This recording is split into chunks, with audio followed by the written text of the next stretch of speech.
Take one for the city. Perfect. Hello and welcome to the Ogden City Council meeting on January 27th, 2015. Please note that all council members are present except Chair Heyer, who has asked to be excused tonight. With that, Councilmember Blair, would you lead the Pledge of Allegiance? Yes, thank you. Please rise. I pledge allegiance to the flag of the United States of America and to the republic for which it stands, one nation, under God, indivisible, with liberty and justice for all.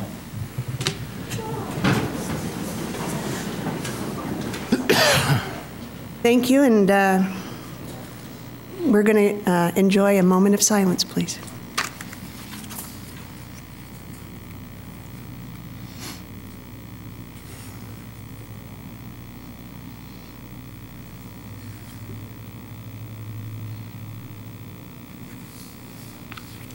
Thank you. We're going to start off tonight with some recognitions. The first one is Be a Friend. Councilmember Stevens. Thank you, Vice Chair.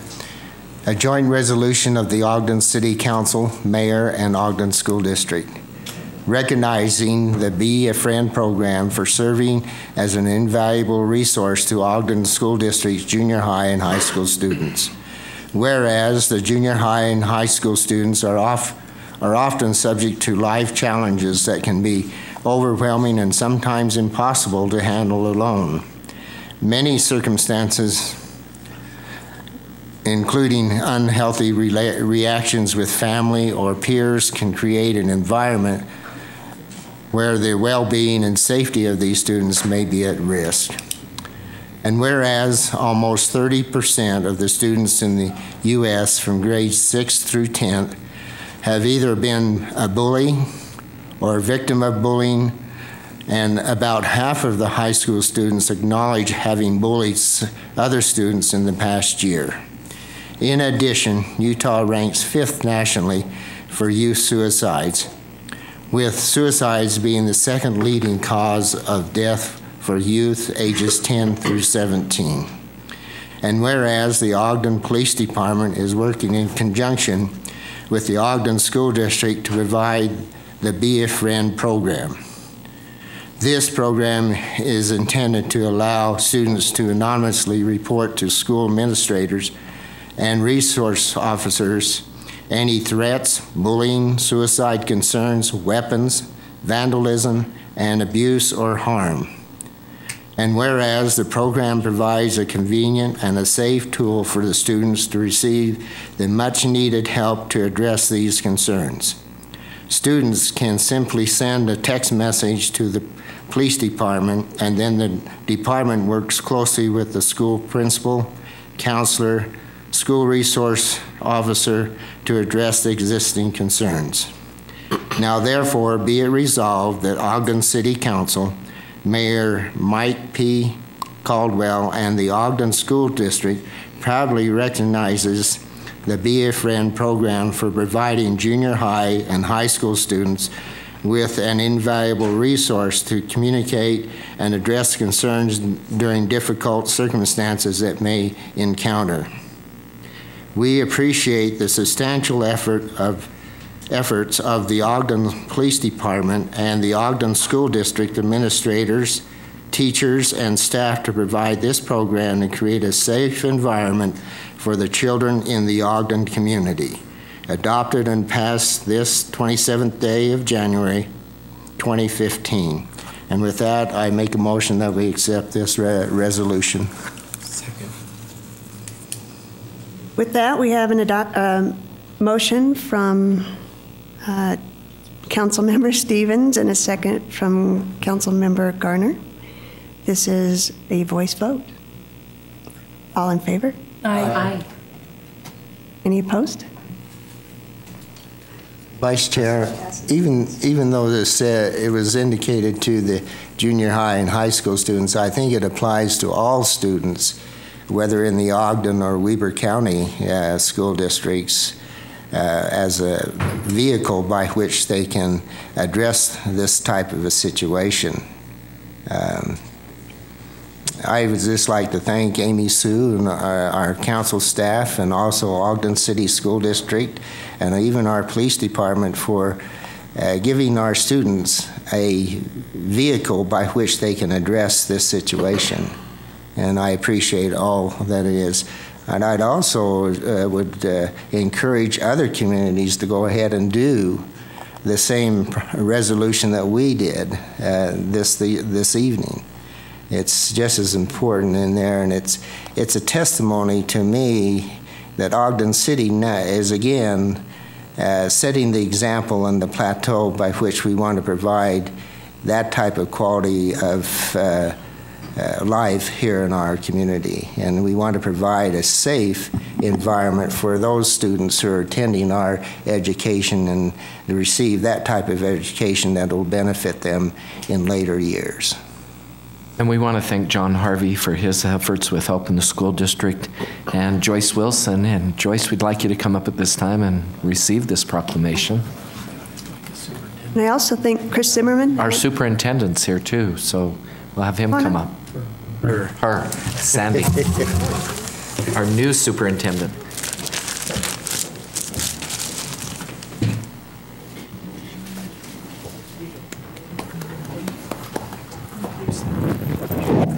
Thanks, Sandy. Yeah.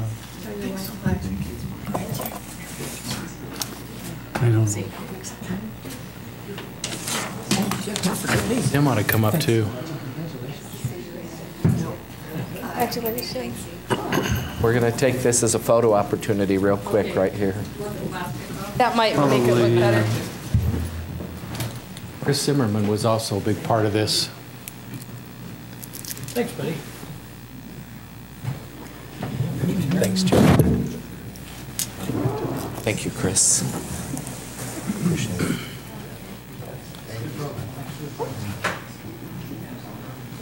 Done. You know, I don't know if y'all know about how this started, but it was an idea that Chris and I bounced off of each other. If he hadn't have been there, it would have just been a good idea. It never would have happened.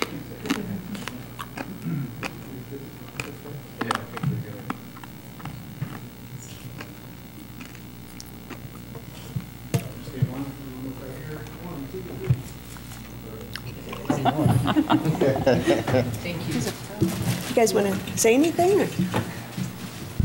And Sandy or Chris, do you want to say anything? Or The mayor doesn't want me at the mic. No, we don't. Sandy. I think, as Councilman Stevens said, safety is always one of our top priorities, and so it's good to know that we have this, and I think our students will feel that straight. Thank you. Thank you.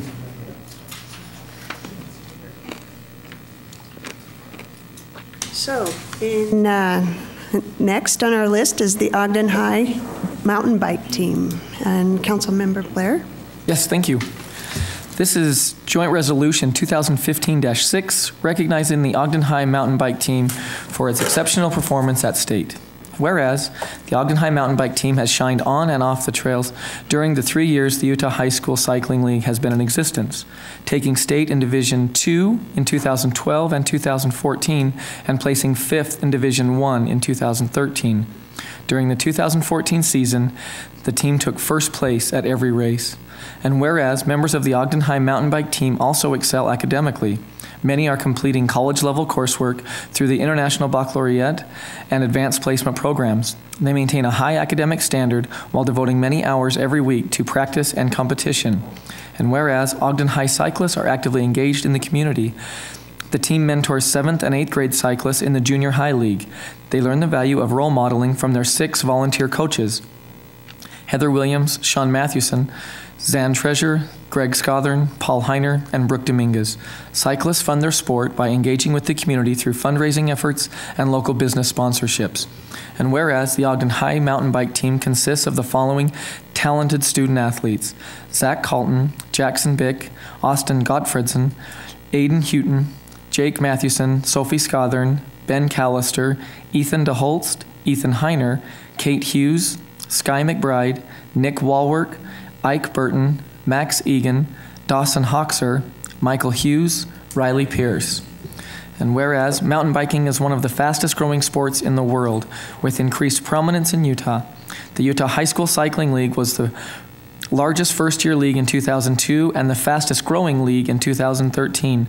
The league is now the largest in the United States with nearly 1,000 high school students participating across the state. Unlike many sports, cyclists can continue mountain biking well past college and reap the physical and cognitive benefits of the sport for most of their lives. Now therefore be it resolved that the Ogden City Council, Mayor Michael P. Caldwell, and the Ogden School District proudly recognize the Ogden High Mountain Bike Team for its exceptional performance during its first years. We appreciate the remarkable efforts of coaches and cyclists in representing the Ogden community and are confident the team will continue its success in years to come. With that, I will make a motion that we adopt Joint Resolution 2015-6. Second. Great, we have a motion from Councilmember Blair and second from Councilmember Gochner. It's a voice vote, yeah. All in favor. This is a voice vote. All in favor? Aye. Aye. Any opposed? Passes.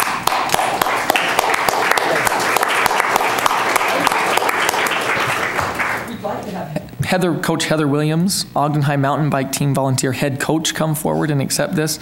And I just wanted to recognize this also. Coach Williams was also recently awarded the National Interscholastic Cycling Association's National Coach of the Year.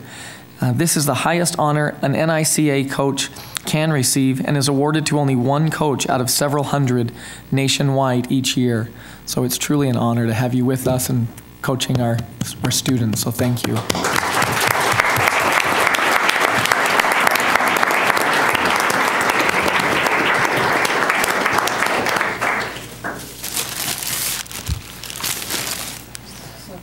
Yeah, bring them up. We'll take a picture. The whole team will come up because it's not just me. While you're coming up, I'll breach a little protocol and just say it's a real honor for me personally, being a person that's passionately lost mountain bike races for 30 years. I know how hard it is, and this is great. Congratulations. Thank you so much. Thanks for all you do. Thanks, Coach. Guys, Congratulations for coming tonight, you guys. Congratulations. Oh, I've waited all night for this one. How are you? state champ right Yeah, there. that state champ right there. Hi, thanks for coming. Very nice. Thank you.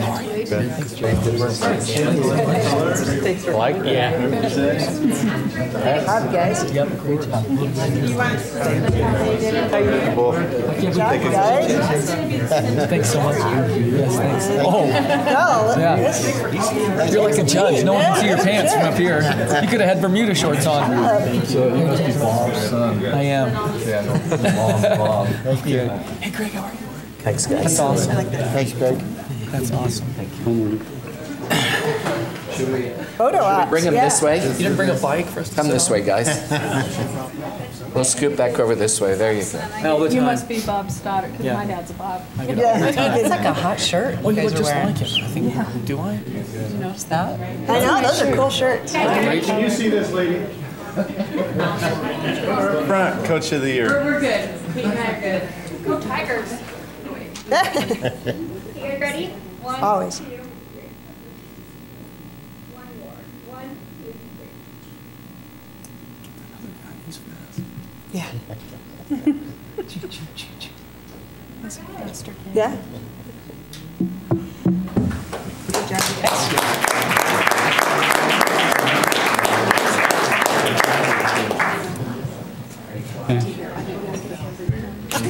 That would have been bad. Seth, you're doing great.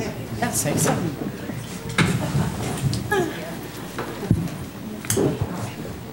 Well, our team, for first off, is very proud to accept this award from the City Council. It's a surprise because it's so new, but it's grown so fast.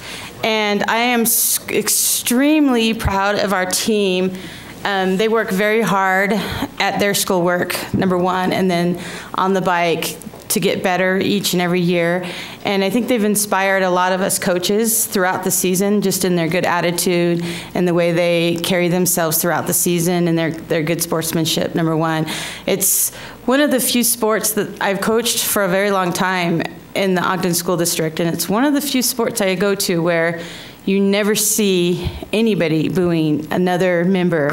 And so that's what's so great. So if you guys ever can get out to one of the races this next fall, you would be truly inspired, because I'm inspired every year, and that's why I volunteer my time to this team and kind of given up my coaching and all the other sports, because it is such a positive sport and motivation to me, and I think to our community. So thank you. Thank you.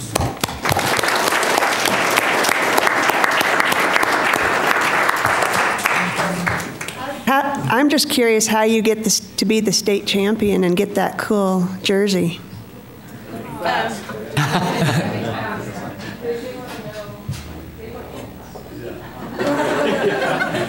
is awesome. Wait, you got to show the jersey too, though. How many races were you in? I was in 5, so there's just 5 for the whole season. And what was the one where you became state champion? Was there a state champion tournament or race? The first 3, I took 3rd place, so I was still up there in points, but I wasn't at the top. And then on the 3rd race, I actually got into the leader's jersey just because I was kind of staying up there in points. And then we had our home meet at Snow Basin, and I actually cracked my frame in like 3 different places. So I grabbed my dad's bike and finished on it, because there's 25 extra points that you get at the end of the race season if you race all the races. And so I did that, and then at the state race, I knew that if I wanted to even have a chance at winning, I had to win that race. And so I just went out there with that mindset, and I ended up beating 2nd place by 3 minutes and 50 seconds. So I felt it was just one of those perfect days to have a perfect race, and I had it. And the kid I actually beat for the leader's jersey overall points, there were 2,400 points that it added up to, and I beat him by 1. So it was really close, but he's a good friend, and so it was really fun. Congratulations. Congratulations. Yeah. Thank you all for being here.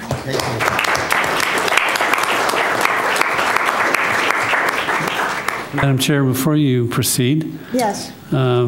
We were having problems with the recording system, so the recorder's gone to get a manual system. We need to pause for a moment till she returns. We can get that set up.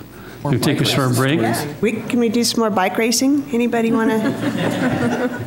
More stories? Yeah, more jerseys. A typewriter. So are all the races up at Snow Basin? Can we recognize the scouts that just came in? Where did they come in? Yeah. And while we're waiting, we have these scouts that just walked in. They're on the far wall. If you guys want to come and sit in the middle seats, they're now vacant.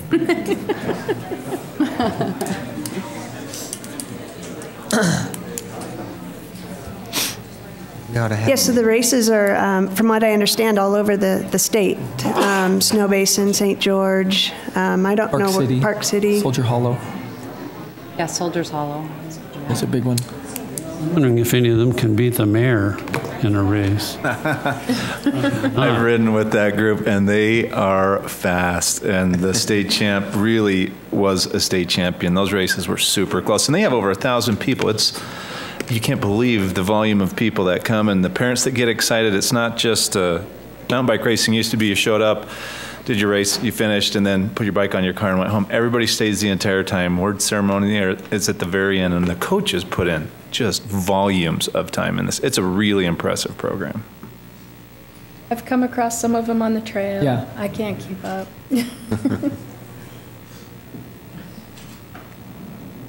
Maybe we can have the scouts introduce themselves. That'd be great. Where are they? Right in the center there. Hey guys, scouts, want to come up and introduce yourselves? Tell us why you're here. And what merit badge you're working on and what troop you're from. Don't be shy.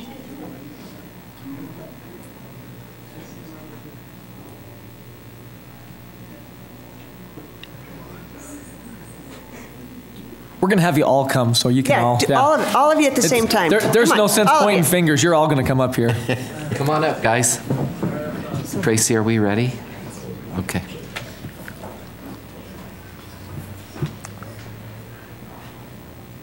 Come right up to the microphone. Right there. Right in the center there. Go right in front of it. Yep. Just tell us your name and what badge you're working on.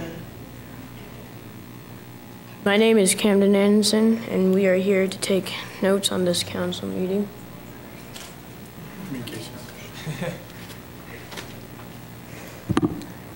I'm Tyler Godfrey, and I'm here working on my communications burn badge.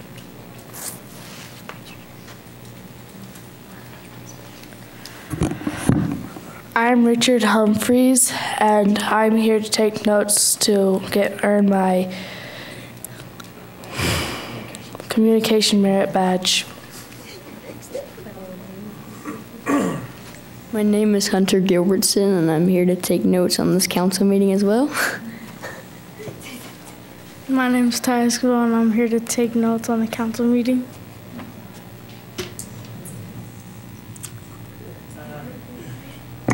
I'm Brian Bankhead. I'm one of the Scoutmasters, just working on our communication merit badge. So you guys are under some pressure today to perform. Spencer Peterson, another one of the Scout leaders, just making sure they're taking some notes. Thanks, guys. Yeah, thank you, guys.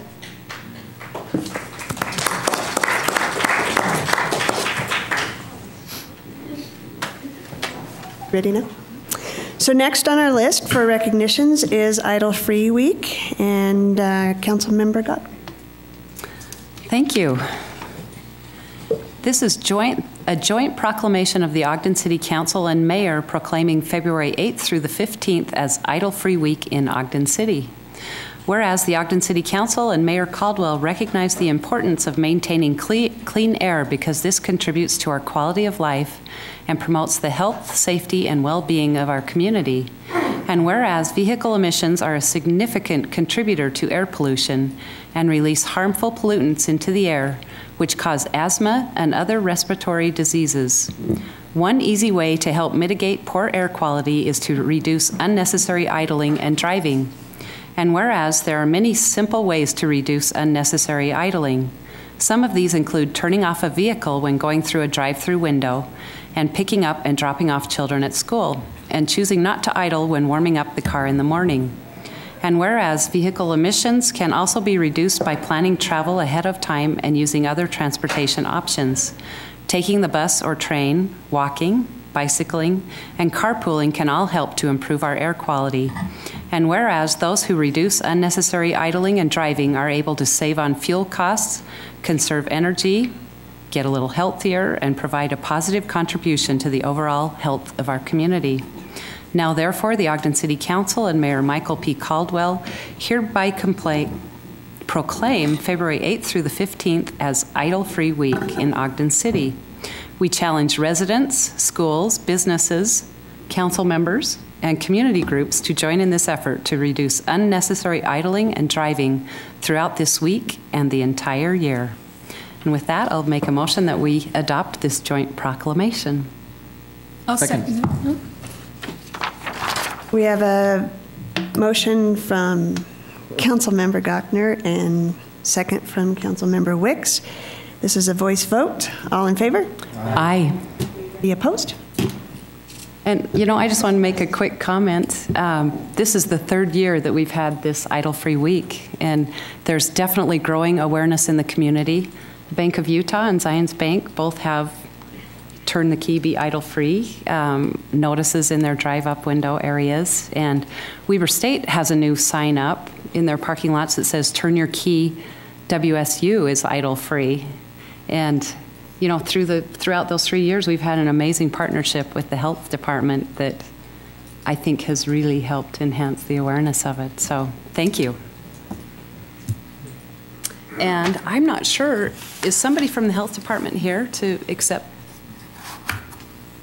Doesn't look like it. Could I also add, we've bolted the turn your key, stay out of free sign to the first floor. It stays year round.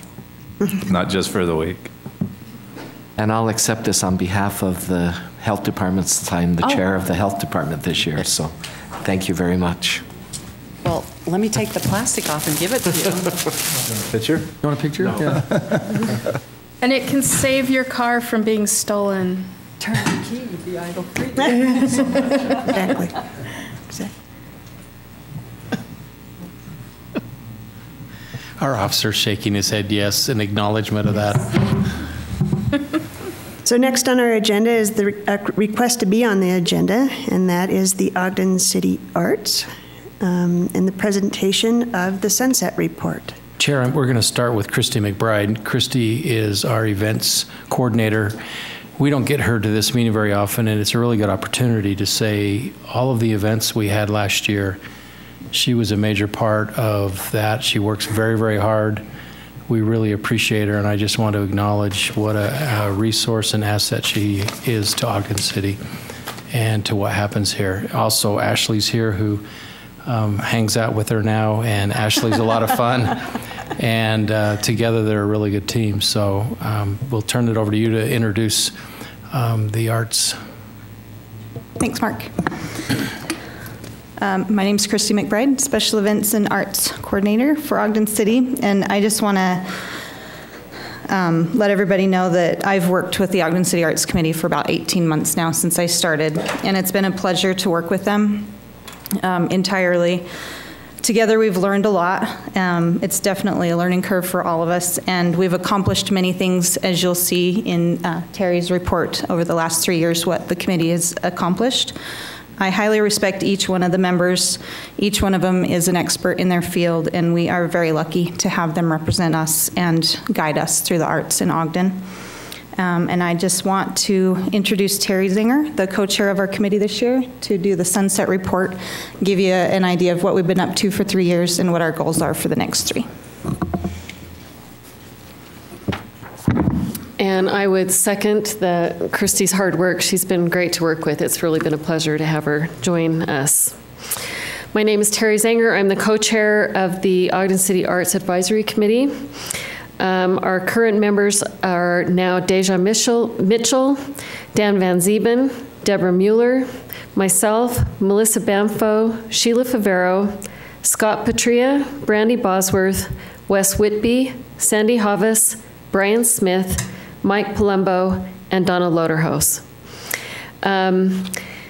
We have worked over from 2012 to 2014. We did Percent for Art installations, which included paintings, sculptures, a wall mural, and a new project which was a collection of 21 haiku poems that are now posted on 23rd Street. It was a really fun project to work on.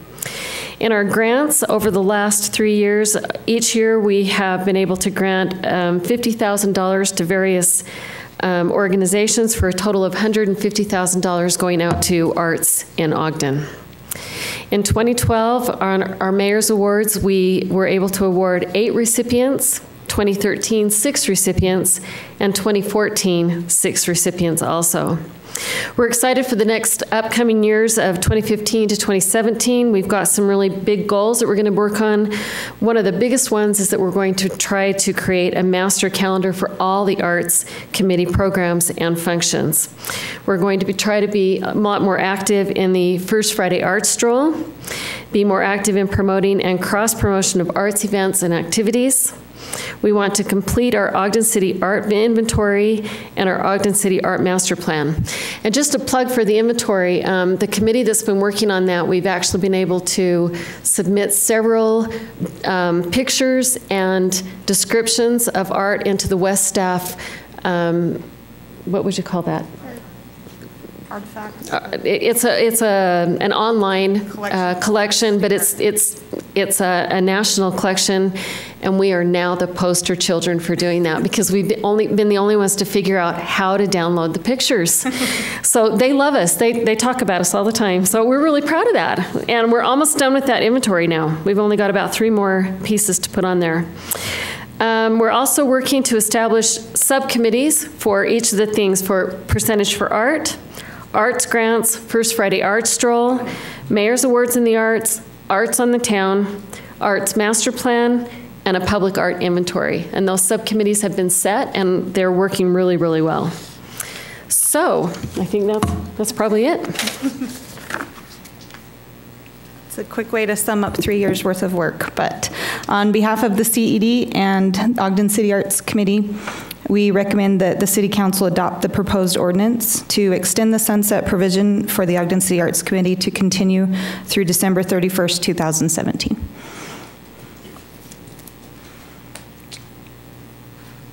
Thank you. So with that, I'll make a proposal that we adopt ordinance 2015-2 to extend the sunset provision for the Arts Committee. I second it. Thank you. We have a motion from Councilmember Garner and second from Councilmember Stevens. This is a roll call vote. Councilmember Blair? Aye. Councilmember Garner? Aye. Councilmember Gochner? Aye. Councilmember Stevens? Aye. Councilmember Wicks? Present. Sorry. Acting Chair White? Aye. With that, that passes.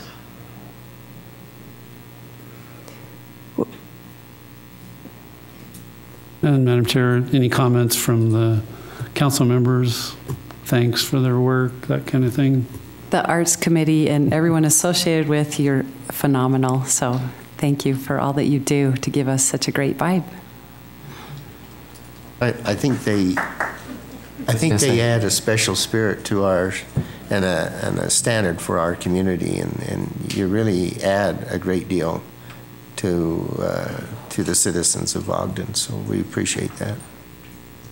And Christy and Terry, you know, as you mentioned in your report, but as we see all around us, your influence, and you really do make a difference for our community, so, and all of your committees, so thank you very much.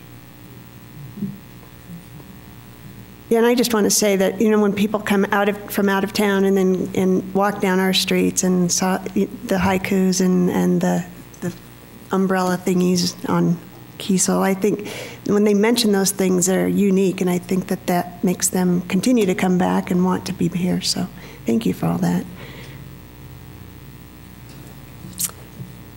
Anything else? Thank you. Moving on, common consent. We have two things on the common consent: the Ogden City Arts appointment.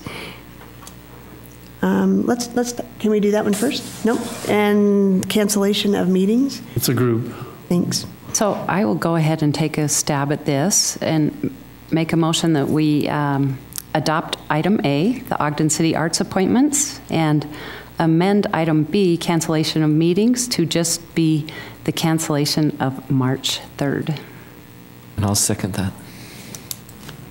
We have a motion from Councilmember Gochner and second from Councilmember Garner. This is a voice vote. All in favor? Aye. Any opposed? That passes. And are any of your, okay, if Alicia or Casey, is it Casey? Case or Jane, we'd just like to have you stand and we'll recognize you for being new members of the Arts Committee.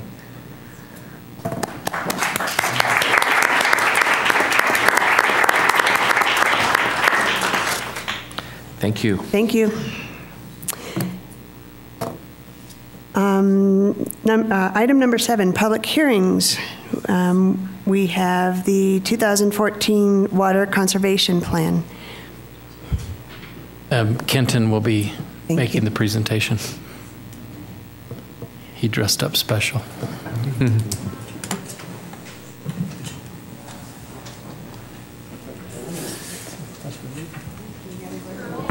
Sorry, Kenton. Vice Chair White, members of the council, it's a pleasure to be here with you today.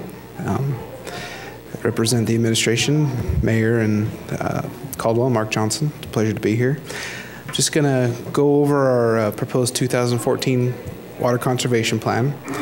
I'm going to just go over each section, kind of explain what it is, touch on some points, and then at the end, if you have any specific questions, I'd love to answer them for you. So an introduction to this plan is required by the state. It's required to be updated every 5 years, that we take a look at our conservation and see where we're at. The requirements from the state are that we set a water use reduction goal, that we meet once every 5 years in a council meeting such as this and have a public hearing so that we can receive public input on this plan. After it's adopted, we'll deliver the plan to the media and any other entities that might be affected by the plan. And then we attach the minutes from this meeting and the adoption process as an appendix to the plan and submit it to the state. The plan has certain sections. One of it talks about the history of the Ogden's water system. So I'll go over that real quick. Just the main points, and most of our sources are up in the Ogden Valley, so that's where I'll touch on. In 1914, the artesian wells began to be developed by the city. The city engineer did a study, found we needed more water, so they started developing those wells up there, and by 1923, they had 51 total wells at the park. That was up there, and they called it the Artesian Park. In 1936, that park was submerged by the construction of Pineview Dam. But the wells were still maintained active and still fed water to the city. In 1956, to provide an additional source to the city, the original treatment plant, which was just recently decommissioned, was constructed. And in 1958, the dam was raised, again, to add more capacity up there. Not long after, it was determined that the artesian wells were having some issues. They were submerged now, and so they were having some issues with iron bacteria and things. And so it was decided to drill some new wells on the shores of Pineview Reservoir. And from 1970 to 1973, these wells were constructed, and there's 6 wells that are still up there in use today. In 1997, the plant was added on to, and the pretreatment facility was constructed, which is the building that's to the east up there, and that's the one that still stands. And then the newest chapter in the saga of our sources up there is the current construction project, which is the reconstruction of the filter building up there, which is underway, and the shell is complete, and we're working on the insides right now, getting all the piping and everything done. So that's kind of a history of our main sources. We have some feeds down here, including tie-ins to Weaver Basin at the airport, and then on the south part of the city, near their plant off of 4600. And we also constructed a few years ago a well above Taylor Canyon, which we also utilized to supplement some of our flows. Our system description is about 24,000 connections, roughly right now. Most of those are obviously residential, with some commercial connections, which are typically the larger connections. We also, in this plan, talk about the population growth, and currently in 2050, it's projected that the city's population will be around 117,000, where it's currently roughly 84,000. So by 2050, we anticipate having a lot more people here to provide water to. So that's why this conservation plan is important. So there are the plan, really the meat of it is the conservation measures, which we have outlined, and there's 2 types really. There's one section devoted to the internal conservation measures, which is what the city itself can do to save water, and then the second portion is the external conservation methods, which is public outreach and things of that nature. So I'm just going to go through each of those and kind of touch on some of the major ones we're taking right now. The internal conservation measures, one of the big ones is just replacing old pipes.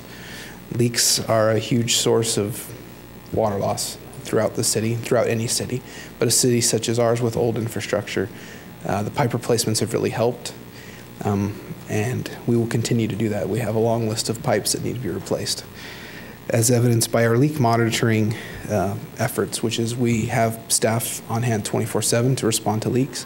We have 2 full crews that go out and repair leaks every day of the year, and they keep busy. But one of the things that's nice about that is our crews are really good at making things work.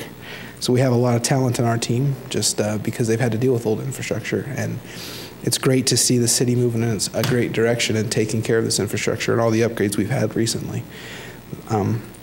Leak detection is something that we hope to get into.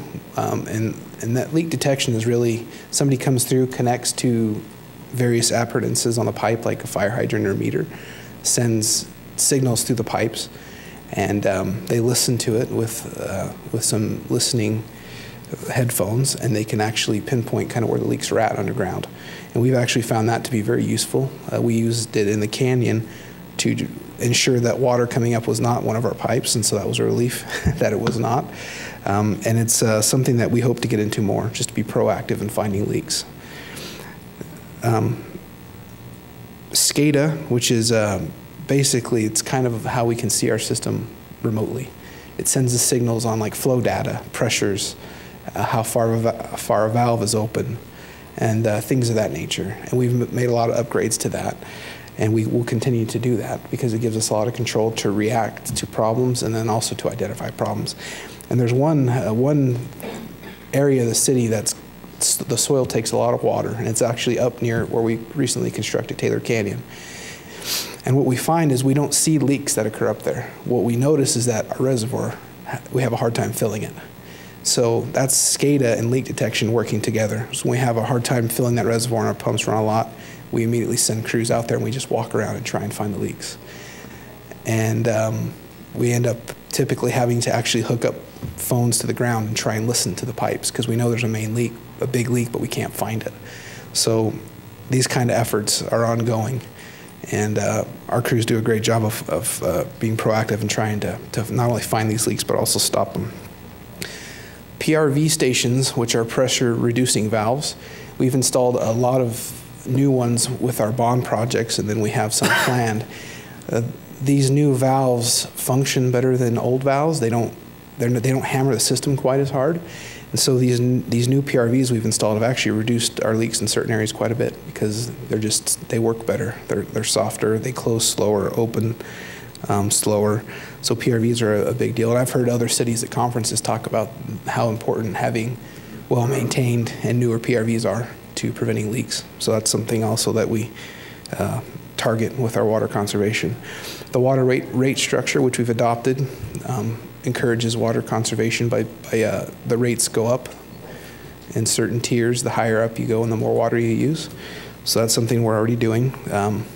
Something we're also looking at, and we're in the early stages of, are smart watering for our parks and golf courses and things like that. Just trying to make the irrigation systems there more efficient and help lead by example there. So those are some internal conservation measures that we have.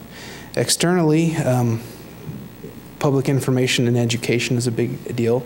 We started this a few years ago, and in our spare time, we generated flyers. We would go and teach the school children at the water fair about water conservation, and educate people when they come in through checks on their bills. If they had a lot of high usage, we'd go out there and try and identify the problems for them to see where the water was being wasted. And with the conservation position we've that's recently been created, this has kind of stepped up. We have been able to do a lot more public outreach, and this is through items such as indoor water audits, which is what we've been doing now because it's the winter, where we go into people's homes and we have a packet of water saving things that they can install in their homes to help them save water. When we go in, we kind of go over their bills with them to show where their usage is compared to others, and try and make sure they're on par, and maybe give them some tips on things that they can do to conserve water. We plan on doing outdoor water audits, which is kind of what Weber Basin does with their interns in the summer. You go to their homes, look at their irrigation system, see how efficient it is, check their soil, see what kind of soil types they have. And we will hope to be working on that probably in the spring and in the fall, since Weber Basin does it for free in the summers, and then we can kind of get the bumper seasons where they don't service, and then supplement also with our own help if they need it. So that's something we're going towards. Partnering is something we've done with Utah State at their botanical gardens, constructing the demonstration garden there, which has been roughed in, graded, and their irrigation system's in. They finished that this year. And they do a lot of that with volunteer work. I think that's kind of new to me because I want to see it go faster, but they're doing a great job. They helped us design it.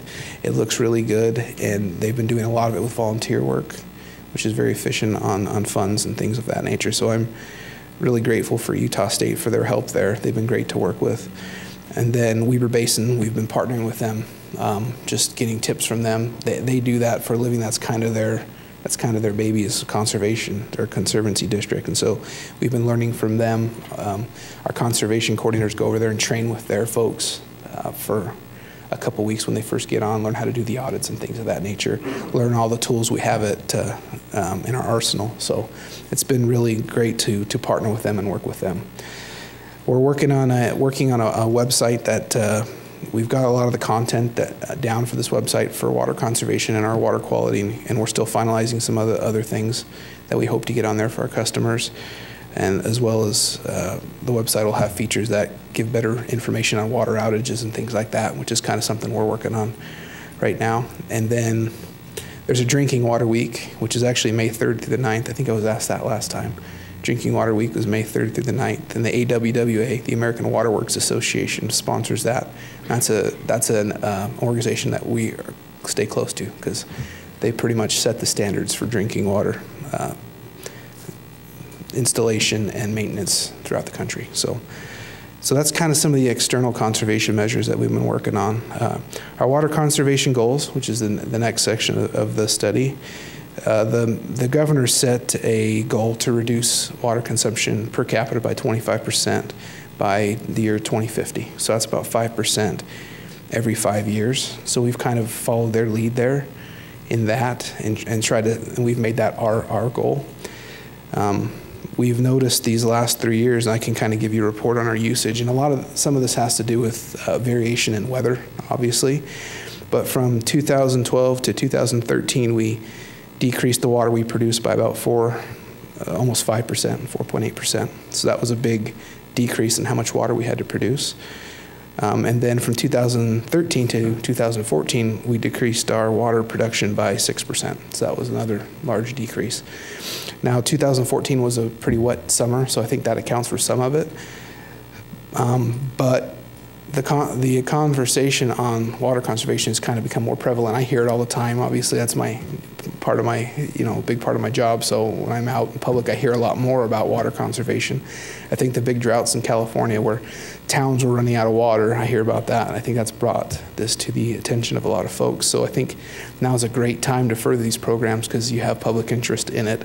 And so we're trying to take advantage of that and we will do our part to follow this conservation program and try and meet these goals and play our part in the community so we can ensure that Ogden can continue to thrive as it continues to grow and develop. So I just want to touch on one thing in the appendices, just so no one's confused. The water shortage management plan is actually in there by reference. It hasn't been updated, although I'm working on updating that. But it's just in there by reference, so there's no motion on that or anything like that. But just to know that that's something that's in our crosshairs. We've kind of done a first draft, and we want to finish that up too. So that's kind of the overview of the conservation plan. So if you have any questions, I'd love to answer them for you.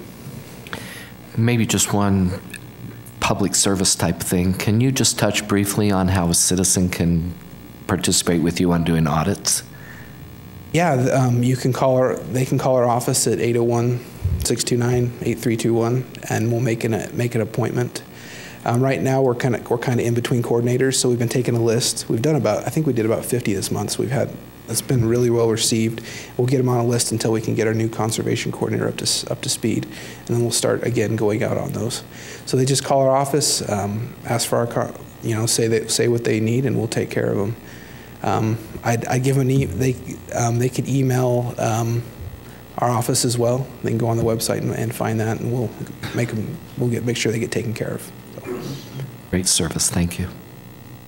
Is there more that we could do for landscaping, for example, in the city as a council? I'm sure we'll need to look at that ordinance to see if we can improve that in any way. Is that something we can look at as a council? I think that's a great idea to have some water-wise, guidelines and things for new development, and then for existing homes and things, items that they can do to take care of their yards and still, follow ordinances and save water. So that is something that we hope to do with our water audits, is to kind of give them coaching on what kind of plants they can plant. And I think as a council, looking at just going through our ordinances and things of that nature will be valuable. I think that's something that's on my radar. I want to do is just kind of go through our ordinances and kind of touch them up. So that's a great idea, and I think that's something we'll pursue in the future. So. Can you give a report on the water tanks that we built in the last 5 or 6 years? What the production is on those, and how are they benefiting the city? So I'll go from south to north. We have our 5 million gallon reservoir at 36th Street, which has proven very valuable in terms of helping with demand in different parts of the city.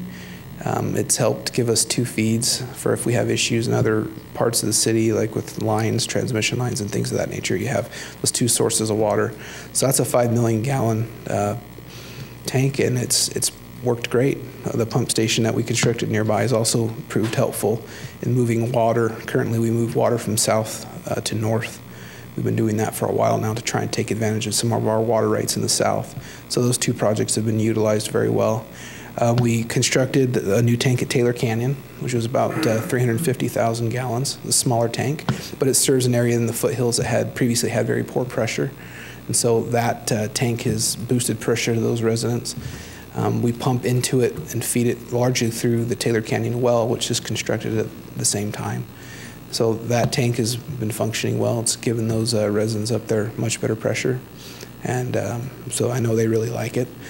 We constructed the 2 tanks up at 9th Street, the 4 million and the 1 million gallon tank, and those tanks have proven incredibly valuable because previous to those being there was no storage in the north part of the city, which there was a break probably about 9 years ago, it was before I was here, that put a large area of that city out of water.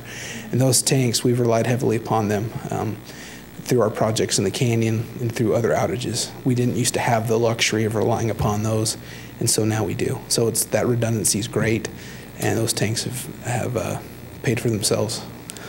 So I think the other benefit is that you can't see the tanks if you were looking for them. True, they're buried. They're not targets. That's right. Yes? You know, I don't have any questions, but I'm just, as you're reviewing everything that's happening, I just want to say it's remarkable, all the improvements that have happened in the last 5 or 6 years, and thank you. We've got a great water system. We've got a great team. We've got really talented operators. We've got a great engineering division. They're really good. They've taken on a lot. And so it's been a pleasure working with them and working for them. And so you're right, we have a great staff here. And it's been exciting to see, not just in water, but storm drain and sewer and everything. All the progress we've made, it's been great. Great to be a part of. So thank you for acknowledging that. We appreciate that. So. Thank you very much. Thanks. All right. Public input. Public input? This is a public hearing. Now we'll accept public input. Thanks. Seeing no movement? Seeing no movement, I'll make a motion to close the public hearing. Second. All in favor? Is that a voice vote? This is a voice vote. All in favor? Aye. Any opposed? That passes. No. And with that, I will go ahead and make a motion that we adopt Joint Resolution 2015-5, adopting the 2014 Water Conservation Plan. Second. We have a motion from Councilmember Blair and a second from Councilmember Garner to adopt proposed Joint Resolution 2015-5. This is a roll call vote. Councilmember Garner? Aye. Councilmember Gochner? Aye. Councilmember Stevens? Aye. Councilmember Blair? Aye. Acting Chair White? Aye. That passes. Well, this is an opportunity for public comments to address the council regarding your concerns or ideas. Please state your name and address clearly for the record and limit your comments to 3 minutes.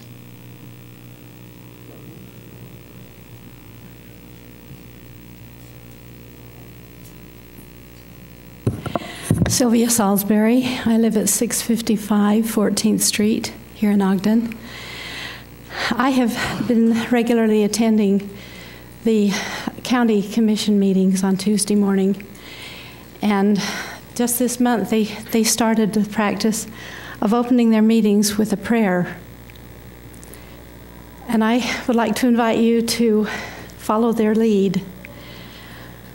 It's important in the preservation of our liberties in this God-given land that we acknowledge Him and give Him thanks for the blessings that we have to live in this wonderful land and in this wonderful state and city, and also to supplicate Him for guidance in the things that are done. So I just want to leave that thought with you and hope that you will take this under consideration. Thank you. Thank you. Thank you. Anyone else? Comments from the mayor? I did have just a couple of quick thoughts. We had 2 unique recognitions with the Be a Friend program, the Ogden High Mountain Bike Team. We also had another unique event with the YMCA grand opening in the northern part of Ogden. And I want to call out all those 2 of them sitting in the back of the room right now that volunteer to work with our youth. I think those recognitions and the people that spend their time, volunteer their time to work with the kids and the youth we have in this community are amazing people. We've got a really generous community that consistently does that. And I mentioned I believe it's way easier and far more important to raise functional kids than it is to go back and try to fix broken adults. And you guys are the ones that do that. All those coaches and volunteers that are willing to give of their time in those programs are extremely important to the youth that we have. And I thought tonight, and with what happened earlier in the week, it seemed appropriate to just give a general call out and thank everybody that's willing to give of their time and service to the youth we have in our community.